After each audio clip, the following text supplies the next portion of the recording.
सारे के सारे। उस लड़की के बारे में एक बात बताऊं? ये जानने के बाद भी कि मैं उसे पसंद करता हूं, उससे प्यार करता हूं, आपको पता है She used to call me sir। हो सकता है शादी के बाद भी मुझे सर ही कहती, क्योंकि वो इस ऑफिस के इस पद की मर्यादा को समझती थी। लेकिन तुम लोग You called her something else, didn't you? क्या था उस अखबार में? क्या लिखा था? हाँ, मुख्यमंत्री की रासलीला। लिखने वाला भी कोई बुजुर्ग था।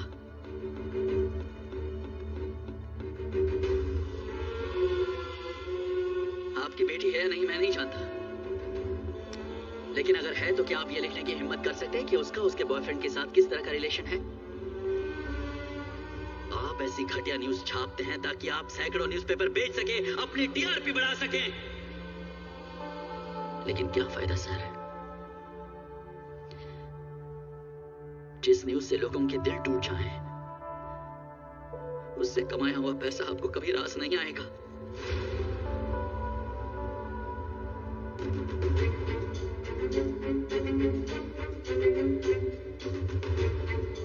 इतने हफ्तों तक लगातार आपने मुझ में और वासु में जो दिलचस्पी दिखाई है, इतनी दिलचस्पी अगर आप लोगों की समस्याओं में दिखाते तो वो यूं हल हो जाती। लेकिन शायद आप अपनी जिंदगी बदलना ही नहीं चाहते, तो आपको आपके चुने हुए नेता मुबारक हो। ऐसे ही बेचारगी में अपनी जिंदगी गुजारते रहो। अब आप मुझसे सवाल पूछ सकते हैं।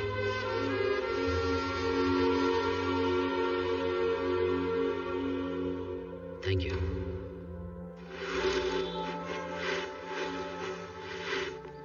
नमस्कार सर। आओ आओ, क्या हाल, कैसे हो? तुम लोग कौन हो भाई? यहाँ किस लिए आए हो? वही है जिन्होंने आपको वोट दिया है सर। ओह, तुम लोग? हमने आपको वोट देकर 5 साल के लिए सत्ता में बिठाया, हमारे काम करने के लिए, लेकिन आज तक आपने एक काम नहीं किया। पर हमें अपना सीएम चुनने का अधिकार नहीं है। क्यों? मुख्यमंत्री चुनने का अधिकार हमारे पास है। हमें उस सीएम की कुर्सी पर सिर्फ भारत ही चाहिए, बिना वोट का लालच किए, बिना किसी दिखावे के। सिर्फ हमारी जरूरतों को ध्यान में रखकर हिम्मत के साथ सारे काम किए उसने। उन्होंने हमेशा यही कहा कि हम गाँव वालों की जिंदगी भी शहर वालों जैसी होनी चाहिए। उन्होंने छुपा कर कभी कोई काम नहीं किया। हमें नहीं पता तुम ये सब कैसे करोगे, पर इस वक्त हैदराबाद जाकर उस इंसान को दोबारा सीएम बनाओ। अगर ऐसा नहीं हुआ तो कसम मुझे इस गांव के सम्मान की, हम तुम्हें गांव में घुसने नहीं देंगे।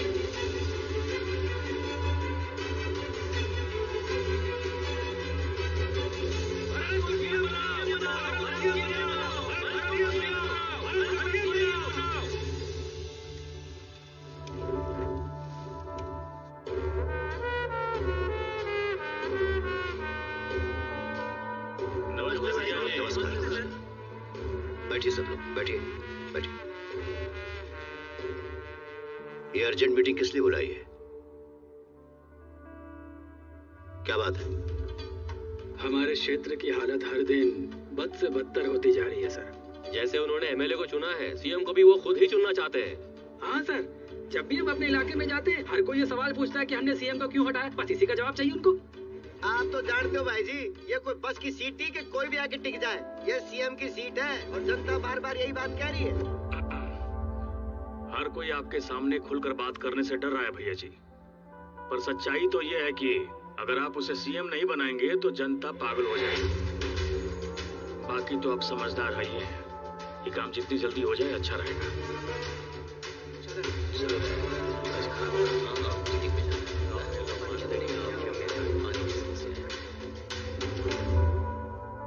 हाय अरविंद। Hello sir. ये लो, बैठो।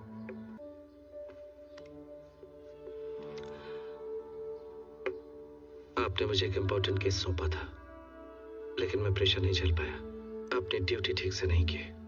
कई बार आपसे मिलना चाहा सर, पर लगा कि आपका सामना नहीं कर पाऊंगा। सर, उस गिल्ट को मन में रख के मैंने और मेरी टीम ने अनऑफिशियल तरीके से उस केस की इन्वेस्टिगेशन की, तो पता चला मिश्रा नाम का एक फ्रीलांस इन्वेस्टिगेटिव जर्नलिस्ट है जिसके पास इस केस की बहुत सारी इन्फॉर्मेशन है, लेकिन वो डर के मारे यहाँ से कहीं चला गया। सुनने में तो आया कि वो किसी और स्टेट में चला गया। इस वक्त वो ओडिशा में बहरामपुर के एक छोटे से गांव में रहता है।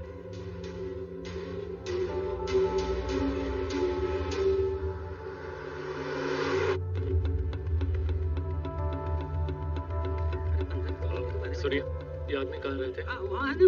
वहाँ पर? हाँ। अच्छा।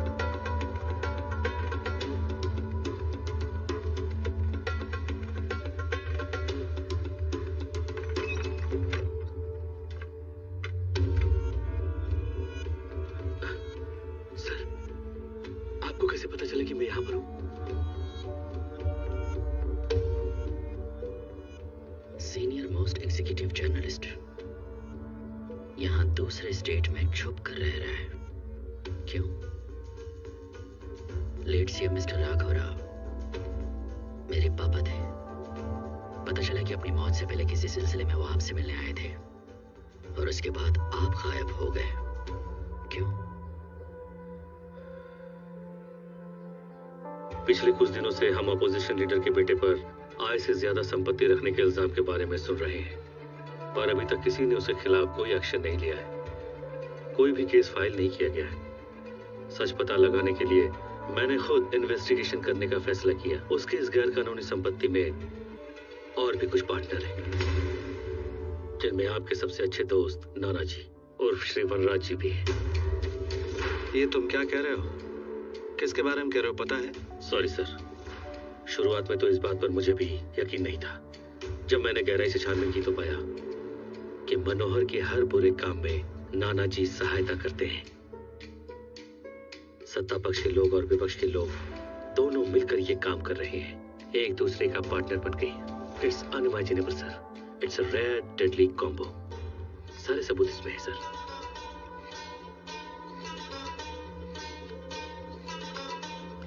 हम आपके एक्शन का इंतजार करेंगे सर।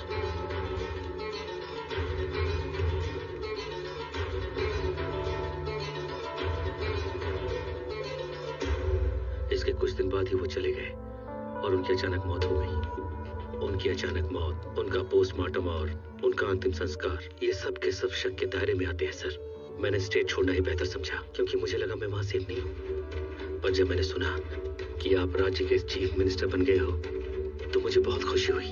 पर आपके साथ भी आखिर क्या हुआ सर? हैरानी की बात नहीं है। मेरी सारी इंफॉर्मेशन और एविडेंस इसी ड्राइव में मौजूद है। ये लीजिए सर। आप यहाँ आए हैं, वो लोग जरूर आपका पीछा कर रहे होंगे। मैं भी इस जगह को अभी छोड़कर चला जाऊंगा। अगर उन्हें पता चल गया कि आप मुझसे मिलने आए हैं तो आपकी जान को भी खतरा हो सकता है। बी केयरफुल सर, जल्दी निकल जाइए यहाँ से।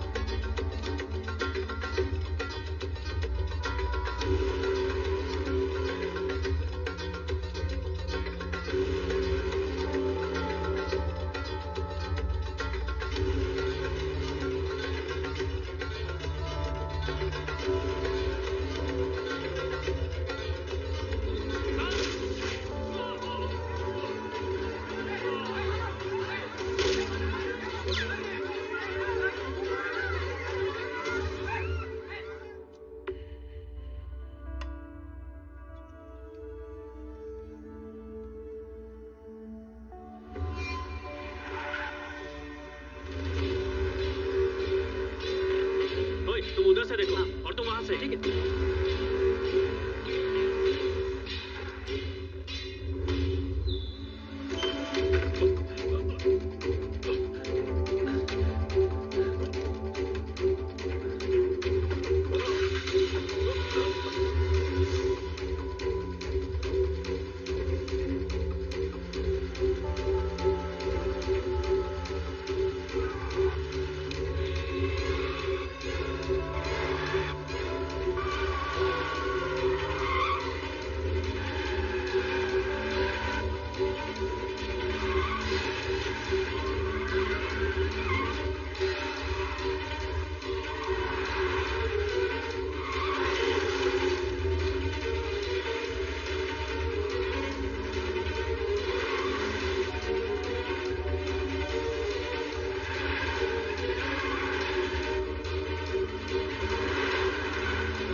पीछा कर रहे हैं सर, किसी तरह बच के निकल जाते हैं। हमें बच के ही तो नहीं निकलना है मुख्तार।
सर मुझे कुछ नहीं पता सर। मेरे जितने लोग हैं उन सबको मैं एम्बुलेंस में लेके जाऊंगा सर, प्लीज। ठीक है, छोड़ दूंगा, पर तुम्हें ये बताना होगा कि तुम्हारे जैसे और कितने लोग हैं जो मेरा इंतजार कर रहे हैं। उनसे लड़ने और उन्हें ठिकाने लगाने के लिए इससे अच्छी जगह और कहीं नहीं मिलेगी। शाम होने से पहले सबको खत्म करना है। उसके बाद मुझे उससे मिलने जाना है जिसने तुम्हें मुझे यहाँ पर खत्म करने के लिए भेजा।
हमारे लिए भगवान के समान है भैया जी। अगर आपको कोई नुकसान पहुंचाएगा तो उसकी जान ले लेंगे। हम इस गांव का चप्पा चप्पा छान मारेंगे।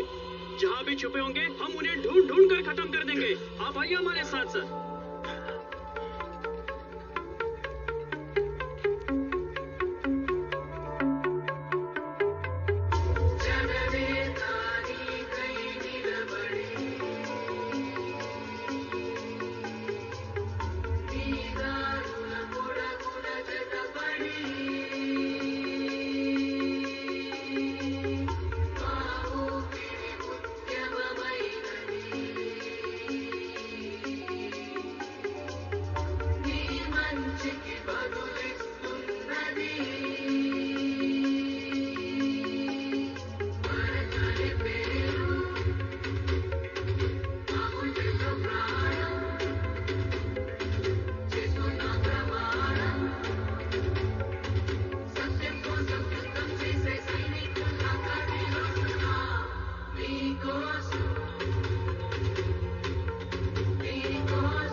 किसी और खबर का इंतजार कर रहे थे।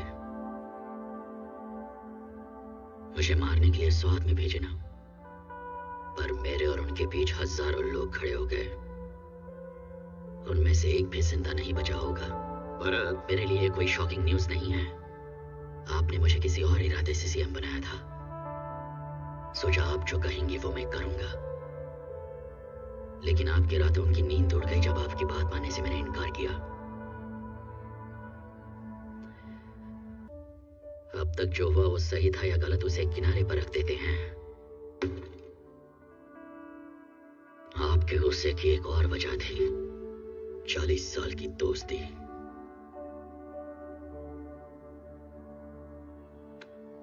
सब लोग ये बात जानते हैं और आपके और मेरे पिताजी की दोस्ती की मिसाल देते हैं, गलत देते हैं। आप दोस्ती के लायक नहीं।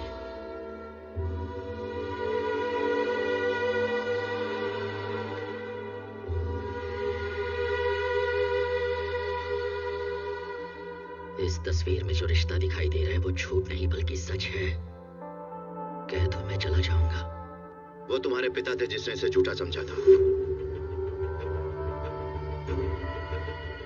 हमने जवानी में ये सपना देख लिया था कि हम लोगों की सेवा करेंगे। हमने एक पार्टी खड़ी की सत्ता में आने के लिए और सेवा करने के लिए। उस पार्टी का कामकाज चलाने के लिए फंड्स की जरूरत होती है, कुछ गलतियां करनी पड़ती हैं, कुछ लोगों को सपोर्ट करना पड़ता है और कुछ लोगों के खिलाफ भी जाना पड़ता है।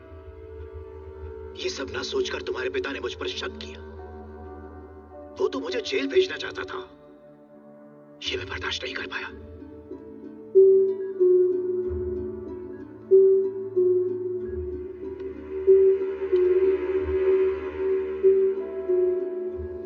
पिछले 40 दिनों से तुमसे मिलने की कोशिश कर रहा हूं, पर तुम मिलने नहीं चाहते।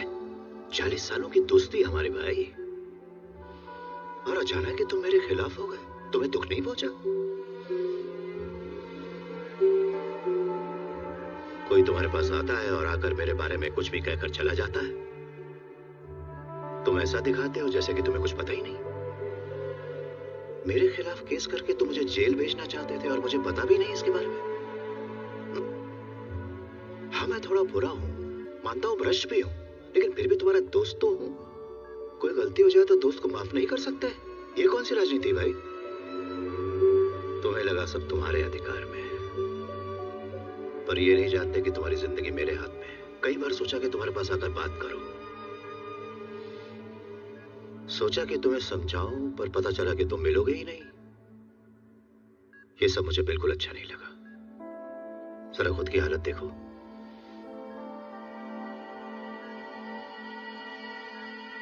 तुम्हारी इस हालत के लिए मैं ही जिम्मेदार हूं, और कोई रास्ता नहीं था मेरे पास।